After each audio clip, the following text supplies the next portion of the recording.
धनधान्य देई ही काळी आई धनधान्य देई जोडते मनाची नाती आमची माती आमची माणसं आमची माती आमची माणसं आमची माती आमची माणसं आमची माती आमची माणसं आमची माती आमची माणसं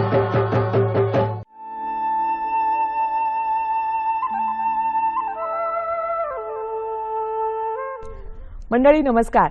आजच्या आमची माती आमची माणसं या कार्यक्रमात आपल्या सगळ्यांचं मनपूर्वक स्वागत. मंडळी, वृक्षवल्ली आम्हा सोयरी वनचरी असं म्हणणाऱ्या संतांची भूमी आपला महाराष्ट्र. पण याच महाराष्ट्रामध्ये जनावरांची काय स्थिती आहे याबद्दल वेगळं बोलायला नकोच. या जनावरांना जगण्याचा हक्क बजावण्यासाठी मदत करणाऱ्या एका तरुणाला आज आपण आपल्या कार्यक्रमात आमंत्रित केलेलं आहे. त्यांचं नाव आहे रुपेश हनुमंत गराडे. नमस्कार. रुपेशजींची जर ओळख करून द्यायची तर पुण्याच्या मावळ तालुक्यामधल्या धामणे इथं असलेल्या जगद्गुरू संत तुकाराम महाराज गोशाळा संस्था या संस्थेचे ते कोषाध्यक्ष आहेत.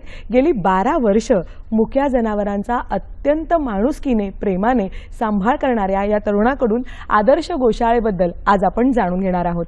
रुपेशजी, सर्वात प्रथम मला सांगा की तुमच्या या संस्थेची स्थापना कधी झाली आणि नेमकं त्याच्या स्थापनेमागचं उद्दिष्ट काय होतं? स्थापना ही आपली 2004 साली झाली. स्थापना अशा पद्धतीने झाली की मुंबई पुणे एक्सप्रेसचा जो हायवे आहे उसे टोल नाका त्या ठिकाणी एक कामशेत येथील जैन समाजाचे व्यक्ती सुकन बापना त्यांनी एक जनावरांची गाडी पकडली. 86 घोडे होते, 10 चाकी टायरची गाडी होती ती. पण त्यांना तशी पाहिजे तशी मदत कुणाकडून मिळत नव्हती. पण त्यावेळेस माझे वडील हे एक राजकीय नेतृत्व होतं, त्यांचा दबदबा होता त्या ठिकाणी. पण त्यावेळेस ती गाडी पकडली, त्या पोलीस केस त्या गाडीवरती झाली. पण त्या 2004 साली मावळ तालुक्यामध्ये कुठेही गोशाळा अथवा पांजरपोळ नव्हते. तिथे आपला छोटासा म्हशीचा गोठा होता. तर त्यावेळेस 2004 साली लोणीकंद पांजरापोळ येथील अशोकबाई शाह यांनी हनुमंत मारुती गराडे यांचा गोठा उपशाखा म्हणून स्थापन केलं आणि ते 86 गोरे आपल्या तिथे गोठ्यावरती दाखल केले. तेव्हापासून आपण 2004 ते 2009 पर्यंत लोणीकंद पांजरापोळ या ठिकाणी येथील आपण उपशाखा म्हणून काम केलं. कालांतराने 2009 साली आपण गोशाळा ही जगद्गुरू संत तुकाराम महाराज गोशाळी स्थापन झाली त्या दिवसापासून. अच्छा, 2004 पासून तुम्ही गोठा तुमच्याकडे होता आणि त्याच्यामध्ये या जनावरांची भर पडली असं तुम्ही म्हणालात. थोडक्यात आपण आपल्या सगळ्या प्रेक्षकांना सांगूया की गोशाळा आणि गोठा यामध्ये नेमका फरक काय असतो? गोठा म्हणजे हा तुमचा उत्पादनाचा भाग आला आणि गोशाळा हा तुमची जनावरं, जसं आपण वृद्धाश्रम म्हणतो तसंच जनावरांचं हे रुद्राश्रम म्हणावं लागतं. कारण की शेतकरी हा कुठल्याही प्राण्याचा उपयोग झाल्यानंतर तो कसायक कापायला देतो. तसं आपण न होता की तुम्ही जनावर कसायक न कापायला देता ती जनावर गोशाळेमध्ये आणून सोडावी, त्यांना मी त्यांचं पालनपोषण मुफ्तपणे करू. गायी असतील, म्हशी असतील, ते शेळ्या असतील, पुन्हा कोणताही प्राणी उपयोगी झाला जे त्याच्यापासून काही फायदाच नाही ती जनावरं फक्त गोशाळेमध्ये दाखल केली जातात. आपण जेव्हा चर्चा करत होतो तेव्हा तुम्ही म्हणालात की तुमच्या गोशाळेमध्ये केवळ गायी म्हशी आणि बैल नसून आणखीनही ही संख्या तर मोठी आहेच आणि त्याचबरोबर वेगवेगळी जनावरं तिथे आहेत. तर त्याबद्दल आपल्या प्रेक्षकांना देखील सांगा की कोणकोणती जनावरं तुमच्याकडे? आपल्या गोशाळेमध्ये गायी, म्हशी, बैल, शेळ्या, मेंढ्या, बदके, घोडे ही सर्व जनावरं, कुत्री मांजरी सुद्धा आपल्या गोशाळेमध्ये आहेत की ज्याला कोणतीच वस्तू म्हणजे कोणताच प्राणी सांभाळता येत नाही ती जगद्गुरू संत तुकाराम गोशाळा आपली जनावरं सांभाळण्याचं काम करते. बरं, आतापर्यंत किती जनावरांना तुम्ही सांभाळलेलं आहे आणि सध्या स्थिती किती आहे? आतापर्यंत आपण या 12 वर्षामध्ये आपण कमीत कमी 20,000 जनावरांचा पोलीस केस मार्फत ती जनावरं मुंबईला देवनार कत्तलखाने कापायला जात होती. त्या जनावरांना वाचून आपण त्यांचं पालनपोषण करतो. आणि आज आपल्याकडे परिस्थिती कमीत कमी 980च्या आसपास जनावर सगळे आहेत. त्याच्यामध्ये सगळे प्रकार आहेत, सगळे प्राणी आले त्याच्यामध्ये. अच्छा, आता मोफत या सगळ्या जनावरांची देखभाल केली जाते. जनावरांची देखभाल हे खरं म्हणजे खर्चिक काम आहे. तर ते मोफत करत असताना तुम्ही आर्थिक गणितं नेमकी कशी जमवता किंवा त्यांचा खर्च कसा काय भागवला जातो त्याबद्दल सांगा. त्यांचा खर्च म्हणजे साधारणतः आपण जनावरांसाठी खास 10 एकर क्षेत्र हे हिरवा चारासाठी गोशाळेचं उपलब्ध करून ठेवलेले आहे. जरी कोणी शेतकरी दान देणारा व्यक्ती नाही जरी आला तरी गोशाळेचे 10 एकर क्षेत्र आपण ओला चारा किंवा ऊस, मका, ज्वारी, हत्ती घास अनेक प्रकारचे आपण त्याचं शेती लावून ठेवलेलं आहे जनावरांसाठी. आणि 80% चारा हा गोशाळेचा आहे. 20% चारा आपल्या शेतकऱ्यांकडून किंवा जी कोणी दान करणारी व्यक्ती त्या दान व्यक्तीकडून येतो आपल्याला. आता यामध्ये जनावरांचं मलमूत्र हा सुद्धा एक अत्यंत उपयोगी घटक आहे, तर त्याची विल्हेवाट लावण्यासाठीची काही व्यवस्था तुमच्याकडे आहे का? त्याची विल्हेवाट म्हणजे आपण जी आपलं गोशाळेचं जे क्षेत्र आहे किंवा आपली जी स्वतःची माई शेती, घरची शेती जी आहे ती शेती ही पूर्ण सेंद्रिय शेतीप्रमाणे केली जाते. त्याच्यामध्ये सर्व भाजीपाला असेल तुमचा, बाकीचं तूर, मूग, डाळ सर्व प्रकारे हे सेंद्रिय शेतीमध्ये केलं जातं. आणि जे काही मलमूत्र आहे ते सर्व आपण शेतासाठीच वापरत जास्त प्रमाणात करतो. अच्छा, आता यामध्ये इतकी वेगवेगळी जनावरं आहेत, कुत्री, मांजरी सुद्धा, बदकं, शेळ्या सगळ्या आहेत, तर प्रत्येक जनावराची गरज वेगळी असते, त्याचा दिनक्रम वेगळा असतो. तर या सगळ्यांची सोय तुम्ही कशी करता? म्हणजे त्यांचं खाद्य वेगळं असतं, त्यांच्या गरजा वेगळ्या असतात, तर त्या कशा सांभाळल्या जातात तुमच्या गोशाळेमध्ये? फक्त आपल्याला जी जनावर भाकड जनावर जास्त आपल्याकडे आहे, जास्ती प्रमाणात आहे. भाकड जनावरांना फक्त उन्हाळ्याचे 3 महिने चारा कमी प्रमाणात मिळतो, तो आपण गोशाळेमध्ये चालू जातो. इतर दिवशी तुम्हाला तो चारा संपूर्ण डोंगरामध्ये मिळून जातो. शेळ्या मेंढ्यानंतर काय 12 महिने ही शेळ्या मेंढ्या रानातच राहतात. शेळीचं दूध आणि शेळीचं दूध हे सध्या औषधीसाठी फार उपयोग होतो. शेळीचं लेंडी खत असेल, शेळीचं मूळमूत्र असेल, ते शेतीसाठी आपल्याला फार मोठ्या प्रमाणात उपयोग होतो. आणि 80% हे शक्यतो जनावर ही बाहेरच असतात. शक्यतो सर्व जनावर बांधून ठेवण्याच्या ऐवजी मुक्त संचार गोठे पद्धत जर केली त्याच्यामध्ये तुम्हाला चाऱ्याचं प्रमाण फार कमी लागतं. जनावर चारा कमी असू दे पण पाणी प्रमाण जास्ती जर असेल तर फार चांगल्या गोष्टी आहेत. चांगली गोष्ट.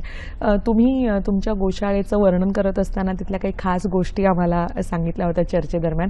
आपल्या प्रेक्षकांना देखील सांगा की त्यांच्या वावरासाठी किंवा त्यांच्या एकूणच विहारासाठी सुद्धा काही गोष्टी तुमच्या गोशाळेमध्ये तुम्ही केलेल्या आहेत, त्याबद्दल आपल्या प्रेक्षकांनाही सांगा. खास प्रत्येक जनावरांना आपण जसं म्हणतो स्वतःला पोहण्याची म्हणा कशाची आवड असते, तसं मी जनावरांसाठी 4 गुंठ्याचा स्विमिंग टँक करून ठेवलेला आहे. म्हशी हा प्राणी असा आहे की त्याला पाणी तर कायमच लागतं, कारण की म्हशीच्या शरीरामध्ये हीट प्रमाण जास्त असतं. बाकीचे जे गायी आहेत, गायींना दर आठवड्यातून एकदा तिथं पोहणी पाडले जातं. म्हणजे शरीर का पोहणी पाडलं जातं, त्याच्यापासून आजार कमी होतात. आणि जर जनावर पोहलं तर जनावर फ्रेश राहतं. आपलं जसं आपण रोज आंघोळ करतो तसं त्याप्रमाणे आठवड्यातून एकदा त्यांना आंघोळ घातली म्हणजे ते फ्रेश राहतात. त्यामुळे त्यांच्या आरोग्यासाठी सुद्धा ते गरजेचं आहे असं म्हणता येईल. त्यांचं आरोग्य त्याच्यामुळे त्यांचे 99% प्रमाण हे आजाराचं प्रमाण कमी राहतं. आणि सतत बाहेर फिरत असल्यामुळे बाहेर गायी असा प्राणी आहे की फक्त तो ऑक्सिजन घेतो आणि परत ऑक्सिजन बाहेर देतो. परंतु त्याला फक्त एकमेव प्राणी असा आहे की गायी येते, ऑक्सिजन घेते आणि ऑक्सिजन देते. पण मनुष्य बाकी सर्व प्राणी ऑक्सिजन घेतात आणि कार्बन डायऑक्साईड बाहेर सोडतात. गायी त्यातलं 25% ऑक्सिजन आतमध्ये घेते आणि 16% ऑक्सिजन परत पृथ्वीतलाला बाहेर देते आणि 5% फक्त आपल्या शरीरामध्ये ठेवते. गायी हा एकमेव असा प्राणी की तो फक्त ऑक्सिजन घेतो आणि ऑक्सिजन सोडतो. बाकी सर्व प्राणी ऑक्सिजन घेतात आणि कार्बन डायऑक्साईड सोडतात. बरोबर. आता ही जी सगळी माहिती आहे किंवा त्यांचं एकूणच वर्तन जे आहे किंवा त्यांच्या ज्या गरजा आहेत, या संदर्भातलं तुम्ही काही प्रशिक्षण घेतलेलं होतं का, की तुम्हाला ही सगळी माहिती कशी मिळाली त्याबद्दल, म्हणजे प्रशिक्षण मिळायची खरंच आवश्यकता आहे का, याबद्दल काय सांगता? नाही, आवश्यकता आहे असं नाही, पण तिथं अनुभव सुद्धा फार महत्वाचा आहे. तुमचा अनुभव जेवढा असेल, शिक्षणापेक्षा प्रत्येक जण म्हणतात की शिक्षणापेक्षा अनुभव फार महत्वाचा. बरोबर. तो अनुभव मला वडिलांकडून आणि तळेगावमध्ये एक डॉक्टर आहेत, पशुधन विकास अधिकारी म्हणून, डॉक्टर थेऊरकर असतील, डॉक्टर भोसले, डॉक्टर वायदंड आहेत, असे अनेक डॉक्टरांच्या गोशाळेमध्ये आल्यानंतर त्यांचे ते शिकवण घेऊन त्यातलं 100% डॉक्टरचं प्रमाण मी म्हणजे स्वतः अनुभवलं, स्वतः केलं. त्या कार्यामध्ये डॉक्टरांकडून अनुभव घेतले. त्यामुळे मला आज कुठल्याही प्रकारची प्राणी जरी आजारी पडला तर डॉक्टरांची 99% गरज मला कमी लागते. 1% जिथे बाबा एखाद्या जनावरांना कॅन्सर असेल, डोळ्याचा कॅन्सर होतो, शिंगाचा कॅन्सर होतो. शिंगाचा कॅन्सर आणि डोळ्याचा कॅन्सर हा फक्त खिलार जातीमध्ये जास्त प्रमाणात आढळतो. त्याच्या ऑपरेशनसाठी डॉक्टर लागतात. बाकीच्या इतर किरकोळ गोष्टींसाठी डॉक्टरची आपल्याला आवश्यकता कमी लागते. पण डॉक्टरांच्या सहकार्यामुळेच हे सगळं मला अनुभवायला मिळालं आणि वडिलांच्या सहकार्याने अनुभवायला मिळालं. तुमच्याकडे जे जनावरं येतात ती कोणत्या मार्गाने येतात, म्हणजे तुमच्याकडे दाखल करण्याची काही पद्धत आहे की तुम्ही स्वतःहून जाऊन या भाकड जनावरांना घेऊन येता, नेमकी काय पद्धत अवलंबली जाते? आता महाराष्ट्र शासनाने गोवंश हत्याबंदी कायदा लागू केला. त्याच्या अगोदर गोवंश हत्याबंदी कायदा महाराष्ट्रामध्ये आपल्याला लागू नव्हता. त्यावेळेस 99% ही सातारा, सांगली, कराड, सोलापूर, बीड, उस्मानाबाद, लातूर महाराष्ट्रातल्या प्रत्येक कानाकोपऱ्यातून देवनार कत्तलखान्यामध्ये रोजची बैल कापले जात होते. ते पण सगळे सुदृढ बैल होते, पण तो आता गोवंश कायदे लागू झाल्यापासून ते प्रमाण कमी झालेलं आहे. 80% आता सध्या प्रत्येक जनावर हे आपल्याकडं पोलीस केस मार्फतच आपण जी जनावरांची गाडी पकडली तर ती केस पोलीस स्टेशनला केस दाखल होऊन मग ते कोर्ट कचेऱ्या होऊन पुढे गोशाळेमध्ये खाली होत होते. आणि त्यातला फक्त बैल असा प्राणी आहे की आपण शेतकऱ्यांना तो दान करतो. का दान करतो तर बैल असा प्राणी आहे की बैलाला शेतीमध्ये चालल्याशिवाय बैलाचं आयुष्य वाढू शकत नाही. अच्छा. बैल हा प्राणी असं की त्याला बांधून जर ठेवलं तर ते आयुष्य कमी होतं. बरं. बाकीच्या प्राण्यांमध्ये तसं नाही, पण बैलाला आहे. मग आपण शेतकऱ्यांना तो बैल दान स्वरूपात करतो. त्याच्यावर 100 रुपयाचा स्टॅम्प घेतो, पूर्ण लेखापडी करून त्याची सही साक्षर करून बैल हा मी मरेपर्यंत सांभाळणार. वयस्कर झाला तर ठेवायचा, सांभाळू शकला असेल तर सांभाळ, नाही सांभाळता आला तर परत गोशाळेमध्ये आणून सोडावा लागेल. कारण त्याच्यावरती तुम्ही ही जनावर सगळी ही कोर्ट कस्टडी मार्फत आपल्या गोशाळेमध्ये आलेली असतात. अच्छा. आणि इतरही जनावरांचं असंच काही असतं की कसं? हो, काही शेतकऱ्यांना आपण घरी जाऊन सुद्धा प्रत्येक गावागावा जाऊन सुद्धा परिवर्तन लोकांमध्ये केलेलं आहे. किंवा तुम्हाला नाही सांभाळता आले ते जनावर हे कसाब्याला विकू नका. आणि ज्याचे बाबा ज्याला खरंच पैशाची गरज आहे, निदान आपण जनावर 10,000 असेल त्याला सांगतो बाबा आपण आमची गोशाळेची फक्त 5,000चीच कॅपॅसिटी आहे, तुला 5,000 रुपये देऊन आम्ही ही जनावर घेऊ शकतो. आपण जनावर गोशाळा खरेदी करून घेते. आणि लोकांमध्ये परिवर्तन पण पहिल्यापासून 2004 पासून चांगलं झाल्यामुळं जनावर ही आपल्या गोशाळेमध्ये लोक स्वतःहून सुद्धा आणून सोडतात की ज्याने सांभाळायचं. कारण की आणि आज मावळ भागामध्ये महसूल विभागामध्ये सगळे शहरीकरण झाले फार मोठ्या प्रमाणात. पिंपरी चिंचवड नगरपालिका असेल आणि गावामध्ये सगळीकडनं शहरीकरण झाल्यामुळे जे जनावरांची जी जागा होती तिथे सगळं काँक्रीटचं जंगल झालंय. तर तिथली जनावरं सगळी आपली लोक प्रेमापोटी म्हणा किंवा नाही कसाब्याला द्यायचं म्हणून ती जनावरं गोशाळेत आणून सोडली जातात. अच्छा. आपल्याकडे गायीचं रीतींमध्ये परंपरांमध्ये सुद्धा खूप महत्त्व आहे. आणि गायीला देव मानलं गेलंय. 33 कोटी देव तिच्या पोटात असतात असं आपल्याकडे पूर्वापार म्हटलं गेलेलं आहे. तर पूजा अर्चा घरात असल्या की गोग्रास द्यायला आपल्याला गाय लागते. तर तुमच्या या कार्याची प्रसिद्धी कितपत झालेली आहे किंवा लोकांचा या गोशाळेकडे बघण्याचा दृष्टिकोन कसा आहे? मदतीचे किती हात तुमच्यापर्यंत पोहोचत आहेत? आजपर्यंत माझ्याकडे मदतीचे हात म्हणजे 100% पर्यंत पोहोचलेले आहेत. बरं. तळागाळापर्यंत जगद्गुरू संत महाराज हे तुकाराम महाराजांचं नाव आपण दिलं, त्याच उद्दिष्टानेच आपण आज पुढे चालवले. संत तुकाराम महाराज हे फार मोठे संत होऊन गेले. नक्कीच. त्याच्यामुळे आपण ह्या गोष्टी चालवल्या. आणि मुळातच की जे काय कार्य चालू झालं तर जैन समाजाचे लोक असतील, मराठी समाज, मुंबईतले काही श्रीमंत राजेंद्र जीवदया ट्रस्ट आहेत, पुण्यातलं सुजय गार्ड म्हणून ग्रुप आहे, वाशीमधले आहेत, मुलुंडमध्ये आहेत. हे मुंबईच्या सर्वस्व भागातून, पुणे शहरातून, नगरपालिकेतून, पुणे महानगरपालिकेच्या पुणे एरियातून सर्वस्व लोक आपल्याला वस्तुरूपी सगळं दान आपण घेतो, गोशाळेमध्ये घेतो. गायीच्या प्रती आपल्याला खूप प्रेम आपल्या उमाळा येतो प्रेमाचा असं म्हणूया. आणि अनेक गोष्टी गायीला चारल्या जातात. तर त्याबद्दल सुद्धा तुमचं काही म्हणणं आहे तर ते आपल्या प्रेक्षकांपर्यंत नक्कीच पोहोचवायला हवं. गायींना कधीही कोणत्याही प्रकारचं शिजलेलं अन्न देऊ नये. गोग्रास म्हणजे गायींना जो चारा आहे, हिरवा चारा असो, सुका चारा असो, त्यांच्या हर एक प्रकार आपण जसं आपलं खाद्य आहे तसं त्यांच्यासारखी पेंढे, गोळी पेंढे, अनेक पदार्थ आहेत असे की बाबा ते गायींना तुम्ही चारा. शिजलेलं अन्न पचवण्याची ताकद गायीकडे नाही आहे.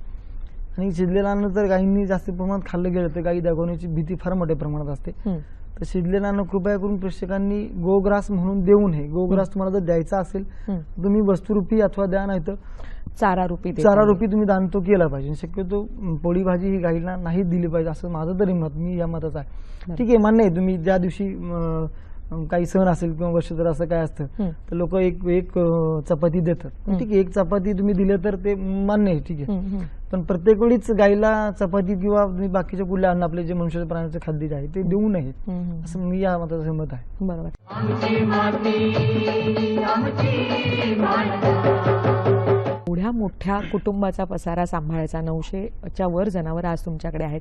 तर ही जनावरं रोगराईला खूप मोठ्या प्रमाणात बळी पडतात. आणि एवढी वेगवेगळी जनावरं आणि त्यांच्या आरोग्याची काळजी घेणं ही एक मोठी जबाबदारी आहे. तर त्यासाठी तुमच्या गोशाळेमध्ये नेमकी काय व्यवस्था आहे? गोशाळेमध्ये आपली व्यवस्था म्हणजे अशी की मी स्वतः मगाशी सांगितल्याप्रमाणे तुम्हाला की डॉक्टरांची फार मोठी मदत मिळाली. आणि अनुभव आलेला आहे की ज्यावेळेस सकाळी ज्यावेळेस आपण गोशाळेमध्ये मी प्रवेश करतो त्यावेळेस सगळ्या जणांना चक्कर मारून लक्षात येतं की प्रत्येक जनावरांच्या नागपुडी जी असते नागपुडीवरती ओलसरपणा असतो. तेव्हा समजून घ्यायचं की हे जनावर व्यवस्थित आहे. ज्यावेळेस नागपुडी जनावरांची कोरडी पडते त्याच क्षणाला समजून घ्यायचं की हे जनावर आजारी आहे. ते त्याच्यावर मग तुमच्या बघण्यावरती लगेच दृष्टिकोन करतो, मग त्याच्या आतमध्ये घेणं, त्यांना ट्रीटमेंट देणं, औषधोपचार करणं. मुळातच शेतकऱ्यांना सगळ्यात डॉक्टरांना बोलवणं, मी शेतकऱ्यांना सगळ्यांना आवाहन करू शकतो की जनावर आजारी कशावरनं पडलं, तर हे मी मागशी सांगितलं की नागपुडीवरनं. जेव्हा जनावरांची 100% नागपुडी सुकली जाते आणि तिला पूर्णपणे कडकपणा येतो, टोचल्यानंतर कडकपणा वाटतो, त्याला समजून घ्यायचं की जनावर आपलं आजारी पडलेलं आहे. तिथून पुढे तुम्ही डॉक्टरांना फोन केला पाहिजे, थोडंसं किरकोळ करण्यासाठी डॉक्टरांना. कारण की आज पशुसंवर्धन खात्यावरती सुद्धा एवढा मोठा प्रमाणात लोड आहे की गोवंशहत्या कायदे लागू झाल्यापासून आज आपल्या गोशाळेमध्ये साधारणतः रोज ते 5 ते 6 जनावर शेतकरी लोक आणून सोडतात. गोवंशहत्या कायदे लागू झाल्यापासून जनावरांचं कत्तलीचं प्रमाण जे होतं, मी तर म्हणतो 80% कमी झालेलं आहे. पण त्यापासून तुम्ही सरकारचं त्याचं अभिनंदन पण करू शकतो की सरकारने हा कायदा आणून खरंच शेतकऱ्यांना न्याय दिलेला आहे. बरोबर. आपण आता एकूणच या सगळ्या तुमच्या उपक्रमाबद्दल बोलतो आहोत. आता यामध्ये आदर्श गोशाळा आणि आदर्श गोपालक असे अनेक पुरस्कार तुम्हाला लाभलेले आहेत. तर यासाठीचे काही निकष असतात का, आणि ते निकष तुमच्या गोशाळेमध्ये पाळण्यासाठी तुम्ही काय प्रयत्न करता त्याबद्दल सांगा. निकष म्हणण्यापेक्षा गोशाळेमध्ये कुठल्याही प्रकारचं मलमूत्र साठलं नाही गेलं पाहिजे, शेण साठलं नाही गेलं पाहिजे. सतत त्यासाठी तुमचा एक म्हणजे माणूस पाहिजे, त्यासाठी गोमूत्र किंवा साठवून न देणं, शेण पडून न देणं. जर तुमच्या गोशाळेमध्ये किंवा गोठ्यामध्ये जर गोमूत्र आणि शेण जर साचलं तर त्या ठिकाणी ते डासाचे उत्पादन मोठ्या प्रमाणात होतं. मग त्याच्यानंतर तुमच्यापासून अनेक आजार जनावरांना येतात. आणि जनावरांची धार काढणे किंवा गायीचे दूध काढल्यानंतर गायीचे सड हे कमीत कमी 2 ते 3 सेकंद तरी ओपन राहतं, म्हणजे उघडे राहतात. जर गायी बसली तर खाली जे गोमूत्र शेण असतं त्याच्यातून जे जंतू लगेच गायीच्या शरीरात प्रवेश करतात, तिथून पुढे तुमच्या जनावरांची आजारी पडायची क्षमता जास्ती प्रमाणात वाढते. पण शक्यतो तुम्ही स्वच्छता जेवढी प्रमाणात जास्ती ठेवसाल तेवढ्या प्रमाणात तुमची जनावरं कमी आजारी पडतील. अच्छा, म्हणजे एकूणच आपलं घर असो, शहर असो, गोशाळा असो, गोठा असो, स्वच्छता ही महत्त्वाचीच आहे रोगमुक्त राहण्यासाठी आणि आरोग्यासाठी सुद्धा. सरकारी पातळीवर तुमच्या कामाची दखल घेतली गेली आहे का, त्याबद्दल काय सांगा. सरकारी पातळीवरती आपल्याला जिल्हा परिषद पुणे असेल, आयुक्त कार्यालय असेल, म्हणजे शासनाचे पशुसंवर्धन विभाग आहे त्यामार्फत आपली दखल घेतली गेलेली आहे. पण सरकारी मार्फत अजून कुठल्याही, मला तर माझ्या तर अंदाजे कुठल्याही संस्थेला सरकारी महाराष्ट्र शासनातर्फे अनुदान हे मिळतं का नाही, मी पाठपुरावा केला होता पण मला तर माझ्या नजरेत नाही की द्याल. पण शासनाला माझी अशी विनंती आहे की बाबा प्रत्येक गोशाळा थोडंफार महाराष्ट्र शासनाने गोवंशहत्या कायदा लागू झाल्यापासून सहकार्य करावं. कारण की जनावरांचं प्रमाण फार मोठ्या प्रमाणात वाढत चाललेलं आहे. बरोबर. त्याच्यामध्ये जैन समाजाचे लोक असतील तेही तुम्हाला फार मोठ्या प्रमाणात म्हणजे आम्हाला मदत करतातच ते लोक. पण शासनाने थोडीफार मदत करावी शेड उभारणीसाठी, चारा देण्यासाठी. जे गायरान जे आहेत ते मुफ्तमध्ये गोशाळांना चारण्यासाठी द्यावं शासनाने. वनीकरण विभाग असेल त्या विभागातर्फे जनावरांना फक्त चाऱ्यासाठी जागा जरी शासनाने दिली तरी खूप मोठी मदत होईल आपल्याला. आमची माती आमची माणसं. याबरोबरच तुम्ही निराधार लोकांना देखील आसरा देण्याचं काम करत आहात. म्हणजे निराधार आणि भाकड झालेली जनावरं तर हा एक भाग झाला, त्याचबरोबर ज्यांना कोणीच नसतं आणि अत्यंत विपन्न अवस्थेत असलेल्या लोकांना देखील आधार देण्याचं काम तुम्ही करता आहात. तर त्याची सुरुवात कशी झाली आणि त्याबद्दल थोडक्यात आपल्या सगळ्या प्रेक्षकांना सांगा. त्याची सुरुवात म्हणजे आमचे आजोबा फार रागीट स्वभावाचे होते थोडेसे. ते रागीट स्वभाव असल्यामुळे त्यांच्या डोक्यावरती थोडासा परिणाम झाला. पण मला आजोबा आठवत नाही, माझ्या वडिलांनी म्हणजे माझ्या कुटुंबाने मला सांगितल्या गोष्टी. तर त्यांना ते राग आल्यामुळे ते थोडेसे डोक्यात परिणाम झाला आणि ते रेल्वे ऍक्सिडेंटमध्ये वारले गेले. तेव्हापासून ती प्रेरणा ही वडिलांना असं वाटलं की बाबा आपले वडील आज वेडे होऊन मेले तर बाकीची ही जी लोक आहेत अशी होऊ नये, म्हणून ही मला वडिलांकडून प्रेरणा मिळाली. आज रस्त्यावरती कुठेही जरी वेडा माणूस दिसला तर त्याला लोक काही दगडी मारतात किंवा लोक घाणेरडे समजतात. पण ती परिस्थिती आज नाही की मला त्या गोष्टीमध्ये आज असं जाणवतं की बाबा हेच जर आपले आजोबा असेल तर जरी नसले तरी पण आपल्याला त्या गोष्टी माणसांबद्दल आपुलकीपणा आला. त्या माणसांना घेऊन आणि वेडा म्हणजे तो मी म्हणतो शहाण्या माणसापेक्षा वेडा माणूस फार चांगला. कारण की त्याच्याकडे कुठले डोक्यामध्ये विचार नसतात, आचार नसतात, त्यांच्याकडे कुठल्या भावना नसतात, त्यांना एक काम असतं. पण त्या वेड्यांना घेऊन आल्यानंतर त्यांच्याकडनं कालांतराने गोसेवा करून शासनात 1-2 महिन्यामध्ये बरोबर परिपूर्ण असे बरे होतात. त्यांचा पत्ता वगैरे सांगायला लागतात. गोशाळेत आपण त्यांची चौकशी करायला घरी जातो. आजोबा चौकशी करते, कळते की बाबा आहे काही काहींचे घरच नाही, काही काहींना बाबा काही कालांतराने घरच्या काही टेन्शन असतील त्यांची सगळ्यांनी सलोख्याने राहावं आणि त्या वेड्यांना सगळ्यांपर्यंत मदत करावी, कारण की ती वेडी म्हणून असतात, त्यांना कुठल्याच भावना त्यांच्याकडे नसतात. मी आज माझ्याकडे कमीत कमी 12 ते 13 माणसं मी परत त्यांच्या घरी पोच केली, त्या सुखी संसार करतात ते. त्याच्यातले माझ्याकडे आता 10 जण आहेत. पण खूप आज जी स्वच्छता मी मला मग अशी म्हणत स्वच्छता ही मला आपल्या गोशाळेमध्ये फक्त त्या वेड्यांमुळेच आहे. कारण की शेण कुठं खाली पडत नाही तर ते लगेच उचललं जातं. 24 तासामध्ये सकाळी 4:30-5 वाजता शेण उचलायला सुरुवात होते, संध्याकाळी 6 नंतर आपण शेण उचलत नाही. कारण की शेणामध्ये, गाईच्या शेणामध्ये ही लक्ष्मी आहे. बरोबर. आणि गोमूत्रामध्ये तुमच्या तिथं कपिला आले, त्याच्यामध्ये संध्याकाळी 6 नंतर शेण उचलत नाही. पण दिवसभरामध्ये शेणाचा पोह सुद्धा गोशाळेमध्ये राहत नाही, म्हणून त्यांची पुण्याही तिथं लागली जाते आणि त्यांच्याकडनं गोसेवा पण फार मोठ्या प्रमाणात होते. पण माझ्यापेक्षाही त्यांच्याकडनं गोसेवा जास्त प्रमाणात होती. गोसेवा करणे काय म्हणजे, गोशाळा चालू करणे म्हणजे काय की गायींचं शेण गोमूत्र ह्याच्यामध्ये तुम्ही सहवास केला तर तुम्ही कुठल्याच आजाराला बळी पडू शकत नाही. बरोबर. 99% तुमचे आजार तिथं संपले जातात. गायीचं आज मार्केटला गोमूत्र असेल, शेणाच्या गोवऱ्या म्हणतात, गोमूत्र अर्क म्हणतात, हे सगळं गायींपासून बनतं. पण ती वेळी गायीच्या सहवासात राहून परिपूर्ण बरी झालेली आहेत. काही ज्यांना घरदार नाही त्यांना काही ठिकाणी कामाला लावलेले. त्यातलाच एक वेळ आज गोशाळेचं अकाउंटंट म्हणून काम करतो. गोशाळेचे काही लिखावडी असतील, जनावर आलं किती, गेले किती, चारा तुम्ही टाकता किती, तुम्ही सगळ्या गोष्टी करता किती, हे सगळं लिहायचं काम एक रस्त्यावरती फिरणारा वेडा माणूस करतो. पण तो आज परिपूर्ण बरा झाला. बरोबर. कारण असं आपल्याकडे म्हटलं गेलेलं आहे की सर्व रोगांवरचं एक अत्यंत जालिम आणि रामबाण औषध आहे, ते म्हणजे प्रेम आणि आपुलकी.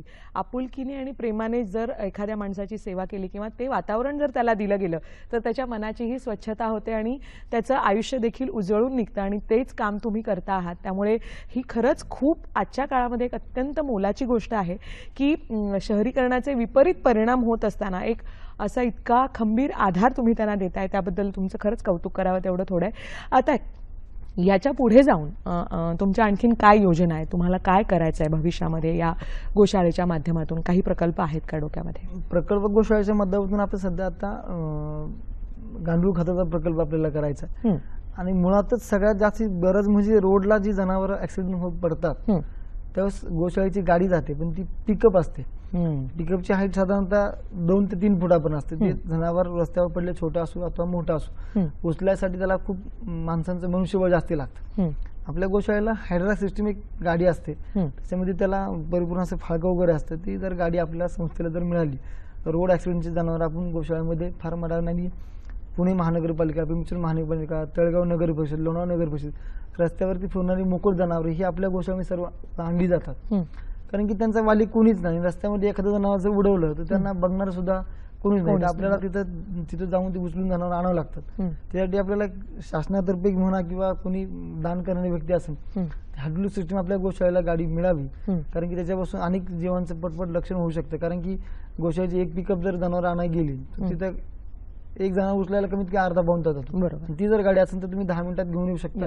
दुसरं जनावर तुम्ही कलेक्ट करायला जाऊ शकता. पुणे जिल्ह्यामध्ये कुठेही जरी जनावरांचा ऍक्सिडेंट झाला तरी आपली गाडी फक्त जनावरच नाही, त्याच्यामध्ये कुत्री आली, मांजरं आली, सगळे जनावर जेवढे ऍक्सिडेंट होती रोड ऍक्सिडेंटला आपली गोशाळा तिथपर्यंत जाते, जनावर ती घेऊन येते. त्याचा परिपूर्ण कुठला औषध उपचार असेल तो स्वतः आपण करतो गोशाळेमार्फत. आता एवढं मोठं कार्य तुम्ही करता आहात, यामध्ये जर आपला हा कार्यक्रम बघून कोणाला सहभागी व्हायचं असेल, कोणत्या स्वरूपात जर त्यांना तुम्हाला मदत करायची असेल तर त्यासाठी त्यांनी काय करायला हवं? शक्यतो सर्वांनी आपल्याला, माझी तर सगळ्यांना विनंती आहे की स्वतः बघण्यामध्ये आणि ऐकण्यामध्ये थोडासा फरक असतो. डोळ्यामध्ये आणि कानामध्ये 4 बोटाचं अंतर आहे. मी सर्वांना आवाहन करीन की आपल्या तिथं स्वतः येऊन गोशाळेमध्ये बघितलं तर तुम्हाला ज्या ज्या ठिकाणी कमतरता वाटेल त्या गोष्टी आपल्या समोरच्या व्यक्तीने दान वस्तुरूपात केल्या फार बरं होईल असं मला वाटतं. बरोबर. म्हणजे ज्याची जी गरज आहे त्याप्रमाणे जर मदतीचे हात पुढे आले तर त्यांनाही मदत केल्याचं समाधान मिळेल आणि एखाद्याची गरज सुद्धा भागेल आणि ते समाधान सर्वात मोठं असेल असं म्हणायला हरकत नाही. तुमच्या या कार्याला आम्हा सर्वांकडून दूरदर्शनच्या वतीने खूप खूप मनापासून शुभेच्छा आणि आशा करूया की सरकारी पातळीवर सुद्धा याची दखल घेतली जाईल आणि मदतीचे अनेक हात पुढे येतील आणि हा पसारा सांभाळायला तुम्हाला सक्षम करतील. आज या कार्यक्रमात सहभागी झालात, एवढी छान माहिती आमच्या सगळ्या प्रेक्षकांना दिली त्याबद्दल दूरदर्शनच्या वतीनं आपले मनपूर्वक आभार. धन्यवाद.